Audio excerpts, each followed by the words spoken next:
Hello, welcome back to Art of Awakening. My name is Ona Christie, and I just want to address something today that I keep hearing coming up both in spiritual circles and in the mainstream. It has to do with future predictions. As we're moving into this year of 2020 and into this decade of the 20s, I feel like this is a super important topic, and I'm seeing some certain things happening, certain predictions being made that are raising some red flags for me. So I just feel like I need to address this, and I would love to have this be a dialogue. So as you listen, please kind of think, is it bringing up ideas for you? Love to see your comments below. So going into this new decade, we can all sense and we all know that there's a lot of things that are, first of all, are changing, but also need to change, that it is inevitable that huge changes in the works, right? Because there is no way that we can expand the consciousness of the planet and the collective without certain things going away or massively changing. Okay, and this like, for instance, we've developed these systems of economics, systems, these financial systems, so forth, that are really kind of tied into a sort of an enslavement sort of thing for many people in the collective. That is going to need to shift to one that is supportive of human wellness and well-being, right? We are having to shift. It is inevitable, if we're going to survive as a collective, as humanity, that we shift from systems that deplete the earth and the planet to ones that are sustainable and that hopefully help to restore that. These kind of things have to happen, right? We're going to need to move in that direction, and it is actually happening on a lot of levels, okay? But anytime that you've got massive change happening, it can be rocky sometimes, right? And so what I'm seeing is a lot of people feeling into these energies. And when you feel into that and feel into kind of future events, as a lot of us could do, at certain points, it's easy, we can feel a lot of intensity. Like, I'm feeling like another very intense period is going to be around, June or July this year, this summer. I'm feeling a lot of intensity around that. And so what I'm seeing, especially, well, both in the mainstream kind of people doing predictions, but also on the spiritual side, people making predictions about, change happening. And I'm talking, some of these people are very spiritually wired in and very spiritually aware, and may have followings, right? But I hear from time to time predictions like, this is going to, there may be rioting in the streets, there may be massive cataclysmic environmental happenings, there may be catastrophic economic meltdowns, this kind of thing.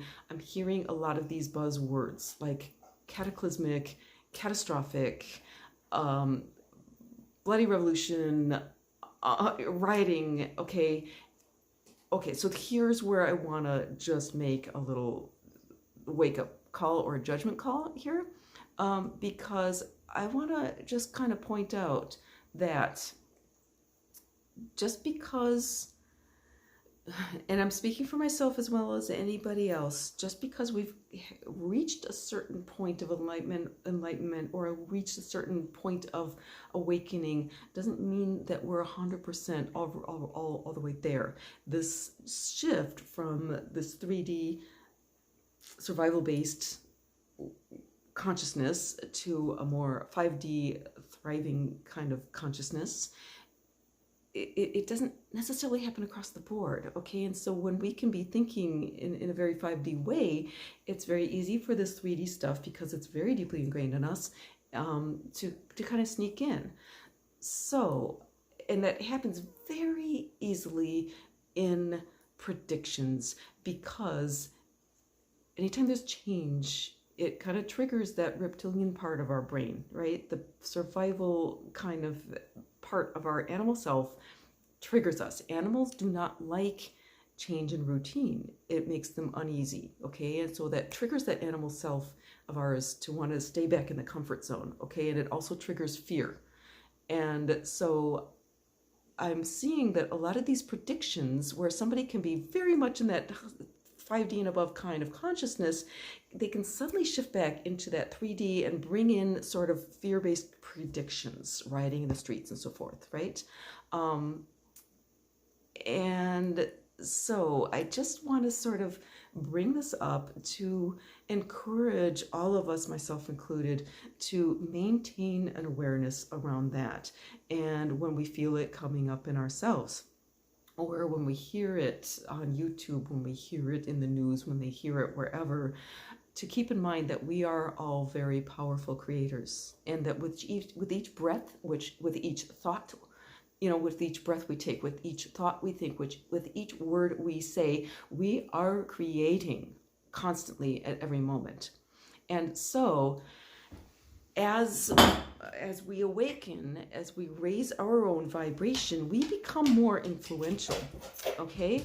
And I think some of the more influential people perhaps in history aren't necessarily the ones that made it through the history books, okay? Because there's a difference between being influential socially, which would be, say, a political leader, a spiritual leader, maybe a YouTuber who's got a big following, and somebody who's influential spiritually, meaning that they've got this huge kind of expansive vibration. You can sit in your kitchen drinking tea and have a huge amount of spiritual influence. So don't feel like you're disempowered. If you are, have reached a certain level of resonance, you are powerful and you are influencing. Remember that the physicists tell us that to observe is to influence. Things that are observed, the observer influences what they are observing. That is a law of physics. So keep in mind that when we are making future projections and predictions, that is a form of observation, right? Because of the nature of time, and that we as individuals and as a collective have this power to influence the future. We have this freedom of choice to choose how we think about the future. It is inevitable that with change, there's going to be some breakdown and some, building up. Old things breaking down, new things building up. Okay, this idea of, the whole Shiva idea of the destroyer being part of this whole creation thing. That happens in nature. It's a natural law. It's a spiritual law. But it's not for us to decide that has to be cataclysmic. It's not for us to decide that has to result in huge amounts of suffering, death, bloodshed, all of the above. Okay, so we can start visualizing that this change happens with joy and with ease. And I mean, it doesn't mean that it's necessarily like if you think of a birth, we're birthing a new reality. A birth does come with a lot of kind of stress and change, but I have spoken with people that gave birth, even though it was a lot of, change, and that gave birth very joyfully. I personally have given birth twice very joyfully. Yes, there was some pain involved, but it was not like cataclysmic and it wasn't suffering, okay? It can happen. I've even spoken with somebody who fell asleep through her birth and who just kind of zoned out and did not feel pain. It can happen. We look at recent history, the fall of the Berlin Wall, bloodless, okay? The abolition of apartheid in South Africa happening without bloodshed, okay? These things are starting to happen because our planet's consciousness is rising. And the more we hold it in our minds that this is not only possible, but, just visualizing this change happening with joy and ease, the more likely it is going to be happening with joy and ease. We really, really can do this, but it is an act of choice. It's an act of being aware of, when we hear predictions, that don't resonate with a 5D reality. Okay, it is very easy for this 3D kind of fear-based thinking to kind of sneak in. So just wanted to bring that to everybody's awareness.